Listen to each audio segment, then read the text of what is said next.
In November of 1867, 3 crews of Chinese workers met in the dark inside a granite mountain at Donner Pass. They had drilled the summit tunnel from both ends and from a center shaft at the same time. When the 3 faces finally touched, they were aligned within 2 inches over 1,659 feet of solid granite. No power tools, no pneumatic drills. 12,000 men, 15 tunnels through the Sierra Nevada, and nobody in San Francisco believed they could do it. They did it anyway.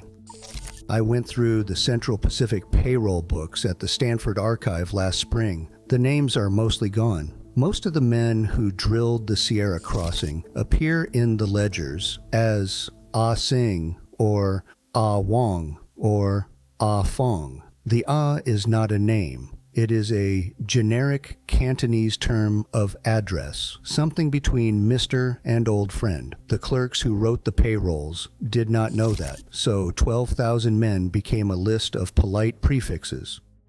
2 of them I can name. The first is Hung Hua, a labor contractor based in Auburn, California. In early 1865, he recruited the first 50 Chinese workers Charles Crocker hired to push the railroad east out of Sacramento. By the winter of 1866, Hung Hua was managing payrolls for over 2,000 men. His name appears in English language records because he was paid as a contractor, not as a laborer. The men he hired do not. The second is Mok Toy, a tunnel face worker at Summit Tunnel in 1867. He drilled granite by hand and survived to return to Guangdong province, which most of his crew did not. His name comes from the Stanford University Chinese Railroad Workers in North America archive. Without that archive, we would not know he existed. This is the story of 15 tunnels through the Sierra Nevada, the mountain nobody believed could be crossed, the granite that swallowed names. If you care about the men who built this country with their hands, the workers nobody ever wrote a book about, please subscribe to Iron Pioneers right now. Hit the button, come back.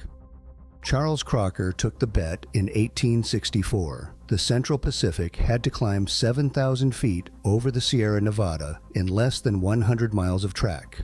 Every other railroad engineer who looked at the survey said it could not be done within a generation. Crocker said it would be done in 5 years. The problem was the granite. I have walked the Donner Pass railroad cut. The rock there is hard enough that a steel chisel struck against it rings like a bell. In 1865, the Central Pacific had no dynamite, no pneumatic drills, no compressed air. What they had was the star drill, a short steel rod with a star-shaped tip. 1 man held it against the rock face. 2 more men swung sledgehammers in alternating strokes. The man holding the drill rotated it a quarter turn between every hammer blow. They drilled at a rate of less than 1 inch per hour through Sierra granite. When the hole was deep enough, they packed it with black powder, set a fuse, ran,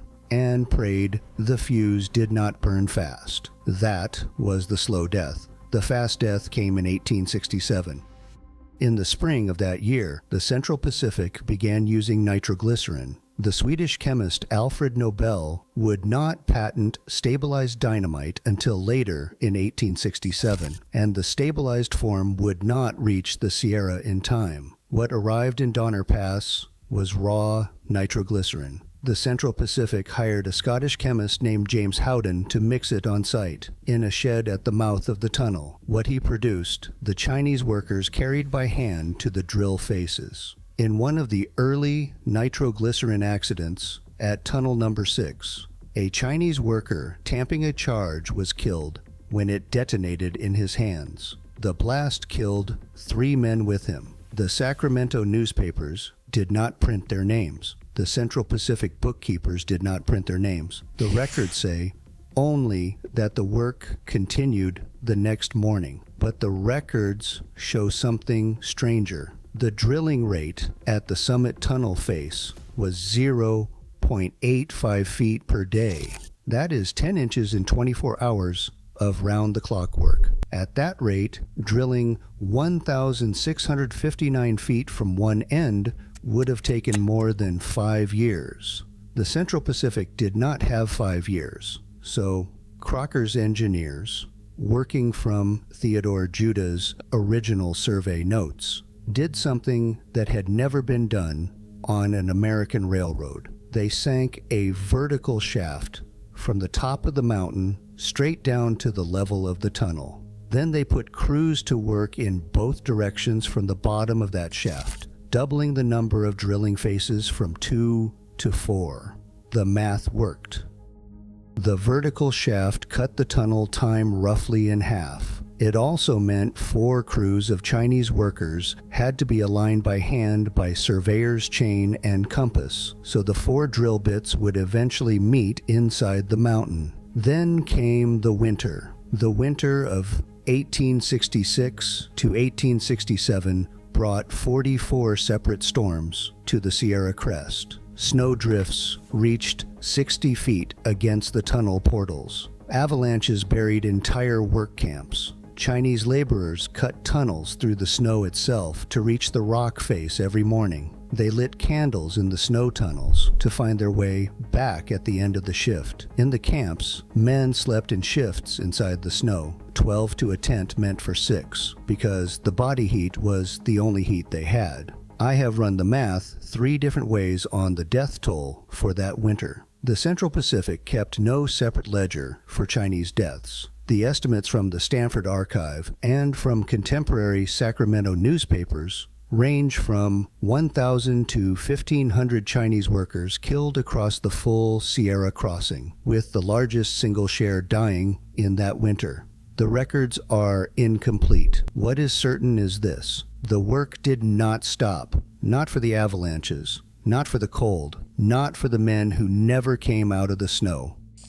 Here is what nobody wrote down: the names of the men who died in the spring of 1867 when the snow melted and the bodies were carried down to the railhead at Cisco. The names of the men who froze to the inside of the snow tunnels and were chipped out by their friends in April. The names of the men who tamped a charge wrong and never woke up. The Central Pacific Paymaster's books list these men only by the prefix "ah" and a number. Moktoy survived. He was paid $26 per month, while white workers on the same line were paid $35 plus board. He sent most of his pay home to Guangdong province. He went home himself in 1870.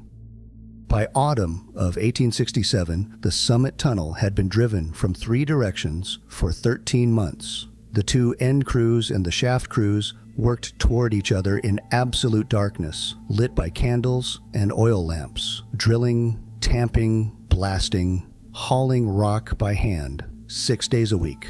What happened in November of 1867 changed everything. Somewhere in the second week of November in 1867, the drilling faces inside Summit Tunnel met. The East Crew, the West Crew, and the crews working out from the bottom of the vertical shaft. They had been drilling toward each other for over a year, using compass bearings and chain measurements that Theodore Judah had laid down before he died of yellow fever in 1863. When the last partition of granite collapsed, the bores were aligned within 2 inches over 1,659 feet of mountain. 2 inches, the width of a man's thumb. There is no record of who swung the hammer that broke through last, no record of which Chinese worker first saw daylight from the other crew's candles. The Central Pacific kept records of locomotives and rail tonnage. It did not keep records of the moment.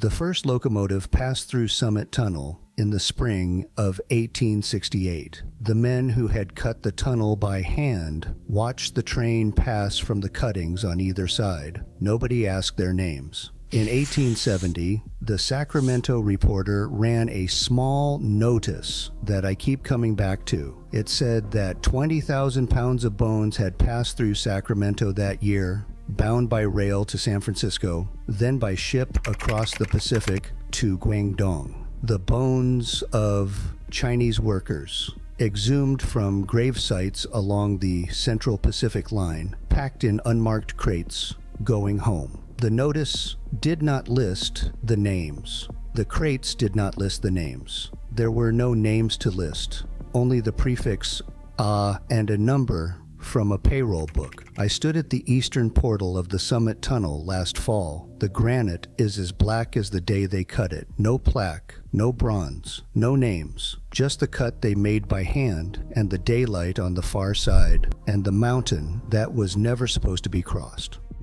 One more thing. If these stories matter to you, subscribe to Iron Pioneers. The algorithm buries old industry stories unless enough people click. One click. See you in the next one.